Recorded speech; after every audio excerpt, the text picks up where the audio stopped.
एकाना दररोज थोडा थोडा होमवर्क दिला जाणार. त्याच्यापैकी काल होमवर्क दिला होता. आता एकाने होमवर्क केलेला आहे, मला वाटतं खूप जणांनी केला असेल, परंतु एकाने आणलेला आहे. काल मी मंगळाचरण सांगितल्यानंतर गोपाळकृष्णाची खूप विशेषणे सांगितली. तुम्हाला सांगितलं होतं ती नामं, पण ते आहेत विशेषण, दीज आर नॉट नाम बट आर ॲडजेक्टिव्हज असं मी सांगितलं. म्हणजे भगवंताचे पूर्ण वर्णन करणारी याची ती नावं आहे. आणि सौभाग्यवती वंदना प्रदीप जोशी यांनी जवळजवळ 100 नावं लिहून आणलेली आहे. ही म्हणजे एक चिंतन आहे, हे आवश्यक आहे चिंतन. त्यातून मी काही वाचून दाखवतो, सगळीच नाही. केशव, नारायण, माधव, गोविंद, मधुसूदन, त्रिविक्रम, बंशीधर, मुरलीधर, ताना, गोपाळ, धनिटोर, जनार्दन, श्यामसुंदर, मदन, गोपाळ, कमलनाथ, वासुदेव, सनातन, यशोदा वत्स, सगळीच वाचवा.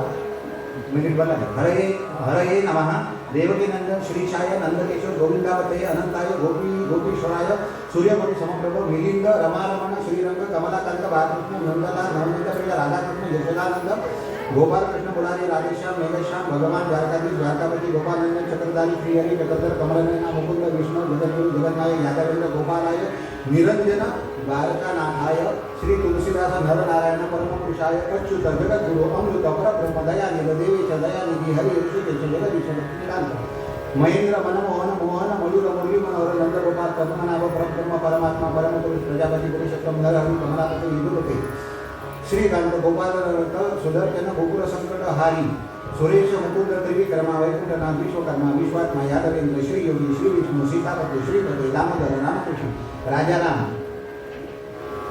इतकी नावं देते. आणि हे सोडूनही आपल्याला बघितलं येत असेल तर हा होमवर्क आहे. त्यानिमित्तानं चिंतन आपलं होतं. त्यानिमित्तानं भगवंताचं नाव आपल्याकडून लिहिलं जातं, उच्चारलं जातं, बोललं जातं. आणि त्याच्यामुळे जितकं नाम आपण घेऊ तितकी पापनिवृत्ती होत जाते, पुण्य संख्या आपला होत जाते. आणि ते आपल्या जीवनासाठी आवश्यक आहे. अशी सगळी कर्म. म्हणून आपण सौभाग्यवती वंदना जोशी यांच्यासाठी टाळ्या वाजवल्या. आता तुम्ही म्हणाल त्यांना वाजवल्या आम्हाला का नाही? तुम्ही केलेलं असतं तर तुम्हाला पण वाजवूया, आणि केलं असतं तर तुम्हाला पण टाळ्या आहेत असं समजा. हे तिथे निवेदन आहे. सद्गुरू ब्रह्मचैतन्य गोदवलेकर महाराज यांची उपासना विविध क्षेत्रामध्ये चालते. गोदवलेला चालते, तशी ती हेप्पळलेला पण चालते कर्नाटकात. आणि तिथे दत्तांना महाराज जेव्हा सत्पुरुष आहे आणि त्यातूनही असा संकल्प सुरू आहे 50 लाख रुपये एकत्र करून तर त्यांनी श्रीराम जयराम जय जयराम लिहायच्या अशा वया त्यांनी तयार केल्या. आणि तुम्हाला आवाहन केलेलं आहे की हे जे काम आहे ते आपण पूर्ण करायचं. कधीपर्यंत? साधारण डिसेंबरपर्यंत हे काम आपण पूर्ण करायचं. कळलं? डिसेंबरपर्यंत हे काम पूर्ण करायचं आपण. आणि ते आपण काय करायचं आहे, प्रत्येक पान असं दुमडायचं आणि एका पानावर श्रीराम जयराम जय जयराम, श्रीराम जयराम जय जयराम असं लिहायचं. एका ओळीत श्रीराम जयराम जय जयराम असं 2 जागी. आणि मग असं किती जितक्या ओळी असतील तितकं आपण लिहिणार. अशा प्रकारे हे पूर्ण करून डिसेंबरपर्यंत करायचं. आणि हे सोपं काम नाही, याचं शुल्क खूप आहे. तुम्हाला परवडणार आहे काय ते बघा, खूप शुल्क आहे. ते परवडायचं कठीणच आहे. म्हणजे काय शुल्क आहे म्हणजे 10,000 ते 15,000 इतकं शुल्क आहे. कमी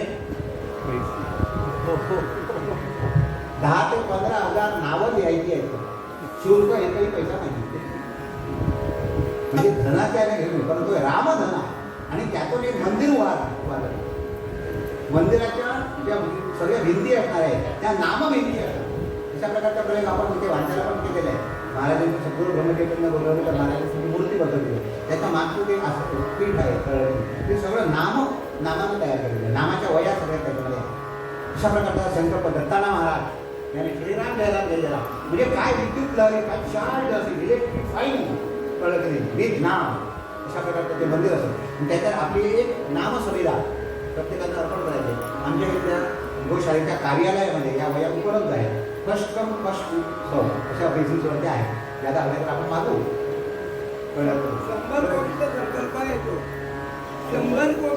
100 कोटी रामनामाचा संकल्प हा आहे. तिथल्या ह्या वयाच्या आपल्या गेलेल्या आहे. इथं कार्यालयामध्ये इथं एक नंबर दिलेला आहे. हा नंबर लिहायचा, तुमचं नाव तिथं लिहायचं, हा नंबर लिहायचा, तुमचा पत्ता लिहायचा आणि फोन नंबर लिहायचा. तिथं आम्ही ऑफिसमध्ये सांगितलेलं वासुदेव म्हणून आमच्या तिथे कार्यालयीन व्यवस्था बघणारे आहेत त्याचे. आणि चंद्रकांत आपले सद्गुरू ब्रह्मचैतन्य महाराज मठामध्ये वांद्याला जे आहे ते तिथल्या ऑफिसमध्ये ते काम करतात. आणि तिथल्या ऑफिसमध्ये वासुदेव म्हणून आमच्या तिथे कार्यालयीन व्यवस्था बघणारे त्यांच्याकडे तुम्ही जाऊन ही नोंद करून ही वही जी आहे ती घेऊन दररोज नाम लिहायचं. आणि त्याचं आपल्या जीवनाचं कल्याण आपण करून घेऊया. जय श्रीराम. जय श्रीराम. कथा पुढे जाताना आज खऱ्या अर्थानं पहिल्या दिवशी कथा संपवून दुसऱ्या दिवशीच्या कथेला म्हणजे भागवताच्या कथेप्रमाणे आपण सुरुवात करतो आहोत. आणि हरिसुंदर नंद मुकुंद हरिनारायण हरि ओम या पद्यानं आपण सुरुवात केली. कथा पुढे जाते आणि सुत शौनकादिकांचा संवाद राजा परीक्षित सुखदेवांचा संवाद चाललेला आहे आणि विदुर आणि मैत्रेयामध्येही संवाद हा चाललेला आहे आणि विवेक व गोस्वामी आपल्यामध्ये पण संवाद चाललेला आहे. असा संवाद खूप त्याच्या गड्यामध्ये चाललेला आहे आणि त्याच्यामध्ये विदुर प्रश्न विचारतायत मैत्रेयाला, शौनक प्रश्न विचारतायत सुतांना, परीक्षित प्रश्न विचारतायत शुकदेवांना. अशा प्रकारे चालला. ते म्हणतात हिरण्याक्षाचा वध झाल्यानंतर ते म्हणाले मनूनं काय केलं. आता तुम्हाला मी मनू कोणते सांगितलेलं तर ब्रह्मदेव जे आहेत त्यांच्याकडे सृजनाचं कार्य आहे, ते सृजनाचं कार्य करीत होते. पण ते म्हणायला लागले इतकं सृजनाचं कार्य व्हायला हवं या गतीनं, तितकं सृजनाचं कार्य माझ्याकडून काही होत नाही. म्हणून ते करण्यासाठी मैथुन सृष्टीला प्रारंभ करावा म्हणून त्यांनी एक माणसाची जोडी तयार केली. जसं ख्रिश्चन धर्मामध्ये सुद्धा एका गायीपासून 2 मुली तयार झाल्या. कळले की ख्रिश्चन धर्मामध्ये तसं क म्हणजे शरीर, त्या शरीराचे 2 भाग झाले आणि त्यातून एक जोडी तयार झाली. स्वयंभू मनु आणि शतरू हे पहिलं पृथ्वीवरचं आहे. स्वयंभू मनु आणि शतरू हे 2 नियम आणि ब्रह्मदेवाने त्यांना आज्ञा केली की तुम्ही आता मैथुन संतती निर्माण करता. त्याने प्रश्न विचारला संतती आम्ही निर्माण करू, आम्ही निर्माण केलेल्या संततीपासून पुढे पुन्हा संतती निर्माण नाही हे सर्व होईल, परंतु त्यांना राहायला जागा कुठे आहे. कारण ते हिरण्याक्षाला पृथ्वी बुडवली होती तुम्हाला. तर ती पृथ्वी बुडवली होती की मला 6 व्हायच्या आधी वरा भगवंतानी वर काढलेली आहे. ती पूर्वपीठिका म्हणून मी आपल्याला सांगतो. पण हा प्रश्न त्याच्यानंतर मग ते म्हणजे सृष्टी निर्माणच कशी झाली असा प्रकारचा प्रश्न. त्याच्यासाठी सगळं सांख्य तत्वज्ञान एका अर्थानं झाली. पुढे कपिलांनी सांगितलेलं आहे परंतु एक तत्वज्ञान सांगतो. सत्व रज तम नावाचे ते 3 गुण आहे. ते गुण ज्यावेळेला साम्यावस्थेमध्ये असतात त्यावेळी त्याला प्रकृती म्हणतात. ज्यावेळी सत्व रज आणि तम याच्यामध्ये संक्षोभ होतो म्हणजे त्याचं प्रपोर्शन थोडं बिघडतं. त्यावेळी त्याच्यापासून पंचमहाभूत, पंचज्ञानेंद्रिय, पंचकर्मेंद्रिय, पंचतन्मात्रा, मन बुद्धी चित्त अहंकार अशा प्रकारचे तत्व सगळे निर्माण होतात आणि त्या तत्वांच्या मध्ये भगवंताने आपली चित शक्ती घातली, ज्याला सच्चिदानंद म्हणतो आपण. त्याच्याची चित शक्ती घातली. त्या चित शक्तीला वासुदेव असं म्हणतात. ही वासुदेव ही चित शक्ती त्याच्यामध्ये घातल्यानंतर त्याच्यापासून एक प्रचंड मोठा अंडकोश तयार झाला. म्हणजे मोठे अंड तयार झाले आणि ते महासागरामध्ये ते अंड पडतात आणि त्या अंडीचा हजारो आपली नव्हे देवांचे हजारो वर्ष ते मग ते किती परिमाण आणणार ते हजारो वर्ष ते सगळं ते तिथं राहिलं आणि त्याच्यामध्ये मग पुन्हा परमात्माने पुन्हा आणि चैतन्य रूपाने त्याच्यामध्ये प्रवेश केला आणि ते जे अंड होतं ते फुटलं कळत नाही आणि त्यातून विराट रूपात भगवंत चतुर्दश भुवन यांच्या दिनामध्ये समावेश आहे. म्हणजे इथून सुरुवात करूया का बेबीपासून वर जाऊया आधी की खाली जाऊया. कुठे जाऊया? खाली जाऊया म्हणजे पाताळात अतल, वितल, सुतल, तलातल, महातल, रसातल आणि पाताळ झाली ना 7. त्याची 7 पाताळ जी आहे ती आपल्या इथल्या कमरेपासून तळपायापासून काय कुठे कोणाचं प्रवर्तन कमी झाला सगळं ज्ञात आणि इथून वर 7 लोक आहेत. ओम भू, ओम भुवा, ओम स्वाहा, ओम महा, ओम जनः, ओम तपः, ओम सत्य. अशी 7 भुवन कमरेपासून वर भगवंताचं शरीर विराट शरीर. त्या भगवंताच्या विराट शरीरामध्ये अतल, वितल, सुतल, तलातल, महातल, रसातल, पातल ही 7 पातळ आणि भू, भुवा, स्वाहा, महा, जनः, तपः, सत्य अशा प्रकारची श्रोत्यांची रचना तुला भागवत कथेमध्ये करावी म्हणून सांगितलेली आहे. सगळं सांगितलं नाही अशा प्रकारे चतुर्दश भुवन आणि भगवंताच्या त्या विराट पुरुषापासून काय निर्माण झालं. ब्राह्मणोश मुखमासी बाहुराजन्य कृता गुरुतर संयत वैशाध्याम म्हणजे चतुर्वर्ण म्हणून त्याच्यापासून निर्माण झालं आणि मग त्या भगवंताच्या नाभी कमलापासून कळत नाही त्या नाभीपासून एक कमळ निर्माण झालं. नाभी कमलापासून आणि एक कमळ निर्माण झालं आणि त्या कमळावर कमलासन ब्रह्मदेव त्यांची निर्मिती झाली. म्हणजे कमलासन ब्रह्मदेव हे जगताची निर्मिती करतात. त्यांची निर्मिती करणारे भगवान महाविष्णू ते त्यांचे लागतात. पण त्यांनी काय बघितलं तर कुठं सापडत नाही म्हणून ते म्हणजे काय करायचं त्याला परिणाम त्या कोणाच्या देशातून खाली आहे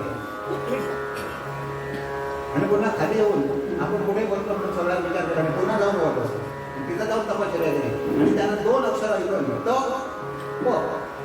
अशी 2 अक्षर ऐकवली तप म्हणजे तू तप करत नाही तपश्चर्या होतो त्याचा तपश्चर्या म्हणजे मेहनत होती आणि तप म्हणजे 12शी संबंधित काय किमान 12 वर्ष मेहनत केल्यानंतर एखादी गोष्ट प्राप्त होते. आपल्याला ही हळद हो घरी कसं होणार, इन्सिडेंट होणार नाही.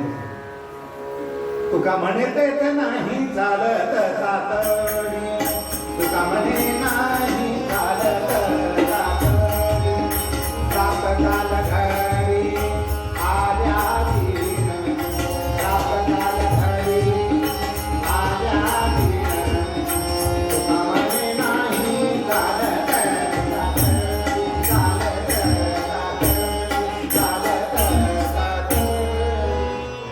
काव्यामध्ये अभंग नावाचा जो वृत्त प्रकार आहे तो याला असतो. तातडी चालत नाही, प्राप्त काल घडी आली आहे. हजारो वर्ष पाण्यात जाऊन त्यांनी तपश्चर्या केली आणि त्याच्यानंतर मग त्यांनी एक एक एक पृथ्वी निर्माण करायला, म्हणजे पृथ्वीवरती सृजन करायला त्यांनी सुरुवात केली. आणि त्यांनी 5 अविद्या निर्माण केल्या. 5 अविद्या, तम, मोह, महामोह, तामिश्र आणि अंधतामिश्र असं अविद्या निर्माण केली. अविद्या निर्माण केल्यामुळे त्यांचं शरीर तमोमय झालं. सत्व रज तम तमगुणानं प्रभावित झालं आणि ते तमोमय शरीरापासून यक्ष आणि राक्षस निर्माण झाले. ते निर्माण झाल्याबरोबर ते ब्रह्मदेवालाच खायला लागले. महारक्ष महारक्ष असं म्हणायला लागलं म्हणून ते राक्षस. आणि याला राखू नको, जक्षत झोम म्हणा म्हणून ते यक्ष. महारक्ष महारक्ष राक्षस, जक्षत झोम यक्ष. म्हणजे तमोमय शरीर टाकल्यानंतर त्याच्यापासून राक्षस आणि यक्ष निर्माण. मग ब्रह्मदेवाने मारू नको म्हणून सांगितलं आणि ते आपलं तमोमय शरीर टाकून दिलं आणि ते तमोमय शरीर टाकलं ते असुरांनी घेतलं. मग भगवंतांनी तेजोमय शरीर धारण केलं. ते तेजोमय शरीर म्हणजे देवाने घेतलं. मग ते तमोमय शरीर टाकलं तर त्याच्यातून एक संध्याकाळ निर्माण झाली. एका युवतीचं वृत्तीनं धारण केलं आणि त्या युवतीच्या मागे हे सगळे असुर लागले. म्हणून असुरांची वेळ संध्याकाळची असते आणि सुरांची वेळ सकाळची असते. म्हणून सकाळी उठून काही अभ्यास करावा, संध्याकाळच्या वेळी माणसाच्या मनात नको विचार करा. म्हणून त्यावेळेला सायं प्रार्थना आवश्यक आहे.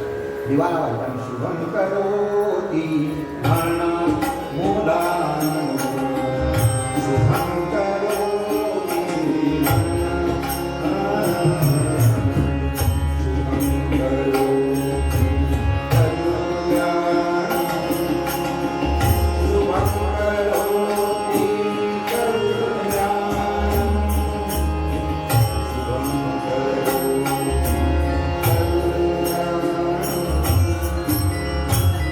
या ज्योतीने शरीर आपण आरोग्याचा वेळी संपला, शत्रुबुद्धीचा विनाश होता, सौख्य वेळी जीवना शुभम करोति म्हणा. म्हणून या साध्या वेळेला मनात वाईट विचार येण्यामुळे भगवंताचं आव्हान आहे. मांड्यापासून ब्रह्मदेवांच्या असुर निर्माण झाले. ते ब्रह्मदेवाकडे धावले. त्यावेळेला ब्रह्मदेव घाबरले आणि त्यांनी आपलं शरीर टाकलं. त्यातून संध्या निर्माण झाली तुम्हाला सांगितलं. आणि त्याच्यापासून मग ते संध्याच्या मागे हे राक्षस वगैरे आले. त्यांचा संध्याकाळ आणि ते देव असतात, ते सद्गुणी माणूस असतात, त्यांच्या ब्राह्मण मुहूर्ताचा काळ म्हणून लवकर काही ब्राह्मण मुहूर्तावर पाठ उठून विद्या व्यासंग माणसाने करावं असतं. ब्रह्मदेवाला खूप आनंद झाला आणि ब्रह्मदेवाच्या मंद हास्यातून अप्सरा आणि गंधर्वांची निर्मिती झाली. सगळं सिंबॉलिक आहे का. आणि त्याने ते शरीर नंतर टाकलं, आनंद झाला त्याला आणि मग शरीर टाकलं, त्यातून चांदणं निर्माण झालं. ब्रह्मदेवाला आळस आला आणि त्या आळसातून नग्न प्रेत आहे. ब्रह्मदेवाच्या अभिमानापासून पितृगण निर्माण झाला. ब्रह्मदेवाच्या अंतर्धान शक्तीपासून विद्याधर निर्माण झाले. म्हणून ते अंतर्धान पाहू शकता त्यावेळी. त्यावेळी त्यांच्या प्रतिबिंबापासून किन्नर निर्माण झाले. किन्नर म्हणजे आपल्याला कळलं हृदयमध्ये. मग ब्रह्मदेवांना झोप आली आणि झोपेच्या वेळेला त्याने आपलं ते तमोमय शरीर त्यागलं. त्या शरीर ते त्यागलं, त्याच्यातून सगळ्या डाव्या गोष्टी ज्या आहेत त्या निर्माण झाल्या. त्यांच्या गळलेल्या केसातून साप निर्माण झाले आणि मग त्यांनी आपल्या शरीरापासून एक माणसाची जोडी निर्माण केली. म्हणजे आपल्याला सांगितलं ते स्वयंभू म्हणून आणि शिखर होतं केळगिरी. आणि त्यांनी मग विचारलं की आता पुढे प्रजननातून संतती निर्माण जर करायची असेल तर त्याच्यासाठी राहायला भूमी हवी. म्हणून भूमी तयार झालेली होती आणि ब्रह्मदेवाच्या पाठीपासून एक ऋषी तयार झाले होते. त्या ऋषीचं नाव कर्दम. आणि या कर्दम ऋषींनी खूप तपश्चर्या म्हणजे इतकी तपश्चर्या केली की त्यांची तपश्चर्या बघून देवांना देवांचे अशा सातवे भाग घातले. एकेका कथा सांगणारा जर त्या योग्यतेचा असेल तर कथा चालू असताना आपल्या डोळ्यातून पाणी येतं, आपल्याला गैरवरून येतं, आपल्याला रडायला येतं. आपण कथा सांगणाऱ्या त्या प्रसंगाशी एकरूप होतो, असा अनुभव आपल्याला येतो. तसा अनुभव कुणाला आला तपश्चर्या बघून महाविष्णूंना अनुभव आला. आणि महाविष्णू तिथे त्यांना भेटायला आले होते. महाविष्णूच्या डोळ्यातून एक बिंदू पडला आणि तो एका सरोवरामध्ये पडला आणि त्या सरोवराचं बिंदू सरोवर म्हणून बिंदू सरोवर जे आहे त्या भगवंताच्या डोळ्यातला बिंदू पडला बिंदू सरोवर. हा कर्दमर्षी आणि शतरूपा आणि स्वयंभू म्हणू यांना एकत्र 5 मुलं झाली. त्या 5 मुलांपैकी 2 मुलगी आणि 3 मुली. 2 मुलगे झाले. त्याच्यातला मोठा मुलगा जो होता उत्तानपा, ही बघायला लागली उत्तानपा झाला जवळ आला. आणि दुसरा मुलगा जो होता त्याचं नाव प्रियव्रत. आणि 3 मुली झाल्या. त्या 3 मुलीपैकी एक देव होती, दुसरी आकृती आणि तिसरी प्रसूती. एकत्र 5 मुलं झाले. पुन्हा नाव सांगतो, फार महत्वाचे नाव आहे. एक उत्तानपाद आणि प्रियव्रत असे 2 मुलगे आणि देवहूती, आकृती आणि प्रसूती अशा 3 कन्या. आता हे गर्दमर्षी होते. त्यांना पितृऋण मुक्त करण्यासाठी त्यांना गृहस्थाश्रमामध्ये प्रवेश करायचा होता. म्हणून त्यांनी तपश्चर्या करून भगवंतांना सांगितलं की गृहस्थाश्रमामध्ये मला प्रवेश करायचा आहे. मला धर्म निश्चित काम. मी काय सांगतो फार महत्वाची गोष्ट सांगतो. एका चतुर्विध पुरुषार्थामध्ये धर्म, अर्थ, काम आणि मोक्ष. अर्थ आणि काम यांचं प्राबल्य वाढलं की माणूस कामाच्या होतो. माणूस भोगविलासामध्ये करू शकतो. अर्थ आणि कामाचा निषेध आपल्या संस्कृतीनं केलेला नाही, परंतु ते अर्थ आणि काम धर्माधिष्ठित असलेली पाहिजे. म्हणजे धर्मानं सांगितलेल्या मार्गानं अर्थ कमवायचा आणि धर्माधिष्ठित मार्गानं कामोपभोग घ्यायचा असं सांगितलं. आणि हे सगळं आपण केलं की आपल्याला मोक्ष प्राप्त होतो. त्याला चतुर्विध पुरुषार्थ म्हणतात. 4 पुरुषार्थ म्हणायचे नसतात. चतुर्विध पुरुषार्थ धर्म, अर्थ, काम आणि मोक्ष. म्हणून गृहस्थाश्रम हा सगळ्या आश्रमांचा प्रमुख आहे. धन्य गृहस्थाश्रम. प्रत्येकाने ज्यांनी गृहस्थाश्रम स्वीकारला आहे त्यांनी तो धन्य करायला हवा, नाहीतर तो व्यर्थ. नंतर धन्य करण्यासाठी खूप मोठी जबाबदारी आहे. म्हणून सुसंतती निर्माण करण्यासाठी खूप पथ्य पाळावी लागते. सुसंतती व्हायची असेल तर देह दिव्य करावा. शरीरातला अणुरेणू आपल्या पावन असेल तर चांगली मुलं होतात. अशा प्रकारे स्वतःचा देह दिव्य करण्यासाठी कर्दमर्षींनी तपश्चर्या केली आणि भगवान विष्णू प्रसन्न झाले. हे म्हणाले आजपासून बरोबर 3ऱ्या दिवशी म्हणाले तुझी वाग्दत्त वधू जी आहे ती चालून येईल तुझ्याबरोबर. आणि तिकडे त्यांना प्रेरणा झाली. स्वयंभू म्हणला की मुलीला घेऊन तिकडे जा. तुझ्या मुलीसाठी तो मी म्हणाले वर ठरवून ठेवलेला आहे. तो कुठे आहे तिथं म्हणाले बिंदू सरोवराच्या जवळ जो मोठा एक आश्रम आहे त्या आश्रमामध्ये म्हणाले तो तुला. त्याप्रमाणे स्वयंभू म्हणून आणि शतरूपा आपल्या विमानामध्ये बसून भागवतात गेलेला आणि त्यावेळेला विमान होती. आता नंतर आविष्कार केला असं समजू नका. भृगु ऋषींनी भृगु संहिता लिहिलेली आहे. त्याच्यामध्ये एका राज्यातून दुसऱ्या राज्यामध्ये जाणारं, एका देशातून दुसऱ्या देशामध्ये जाणारं, एका ग्रहावरून दुसऱ्या ग्रहावर जाणारं. काय म्हणालो मी तशी सगळ्या प्रकारची सॅटेलाईट याचा उल्लेख भृगु संहितेमध्ये केलेला आहे. आपल्या तिकडे नेऊन त्यांनी आविष्कार केलेला आहे. कळत नाही हे आपण लक्षात ठेवायचं. परंतु आपल्या पूर्वजांचा मोठेपणा सांगून आपण मोठे होणार नाही. आपल्यालाही काही करता नाही. पुरुषार्थ आपण देवाहुतीला घेऊन तिथे तिथं आले आणि कर्दमांना प्रार्थना केली की आम्हाला अशी प्रेरणा झालेली आहे ब्रह्मदेवाकडून की आमची जी मुलगी आहे त्या मुलीला आपण पत्नी म्हणून स्वीकार करावा. ते म्हणाले आपल्याला पण प्रेरणा महाविष्णूकडून झालेली आहे की स्वयंभू म्हणजे ती देवावती नव्हती. काय देवावतीचं सौंदर्य होतं. ती एकदा असे चालत असताना स्वर्गातून ते गंधर्व चालले होते, विमानातून चालले होते. ते विमानात कसं बाजूला जायला असं दार असतं ना, ते तिच्याकडे बघता बघता विमानातून खाली पडलं. म्हणजे इतकी सुंदर होतं. जास्त वर्णन करू का एक ठिकाण पुढे आहे. म्हणजे हिच्याकडे बघता बघता हिच्या सौंदर्यावर वैर होऊन शिकूनच खाली पडले. अशा प्रकारचं सौंदर्य त्याला प्राप्त. हिच्या दर्शनानं पांग भेटावे. परंतु कर्दमनात तशी दिसली नाही.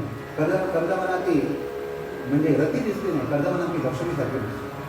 म्हणजे सात्विक म्हणजे आपल्या वृत्ती असतात. एखादी स्त्री छान सजलेली आहे तिच्याकडे बघून ती आई आहे असं वाटावं याला सात्विक वृत्ती. आणि ती फक्त बाई आहे असं वाटावं त्याला राक्षसी वृत्ती.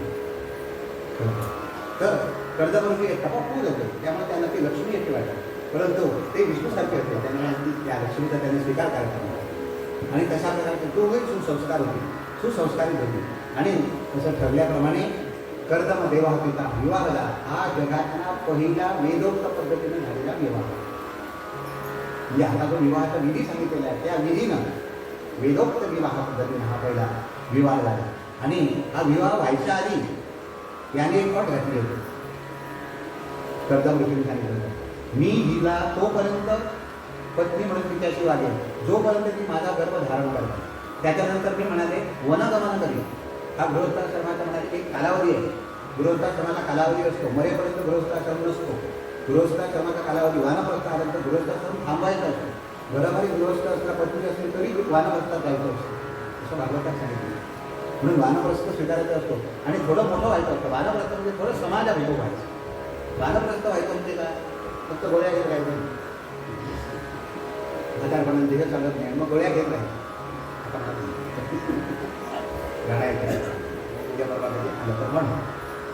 हे सगळं त्याच्यामध्ये त्यांनी तसं सांगितलं, कबूल होतं.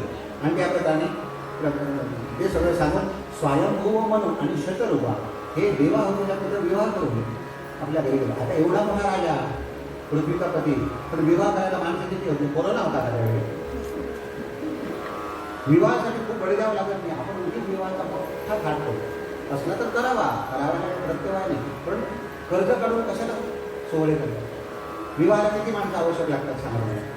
एक जो नवरा मुलगा आहे त्याचं यजमान पण करणारे ती दोघं आणि तो नवरा 3 झाली. तसं तिकडून 3 3 3 6 दोन्ही कडते एक पुरोहित आणि अग्नी, एकच माणसं लागतात आणि अग्नी. आणि मग आपण पत्रिकेत लिहितो अग्नी ब्राह्मणाच्या साक्षीनं. विवाहाला खर्च किती येतो समजा 100 रुपयात त्यावेळेला विवाह होत होता.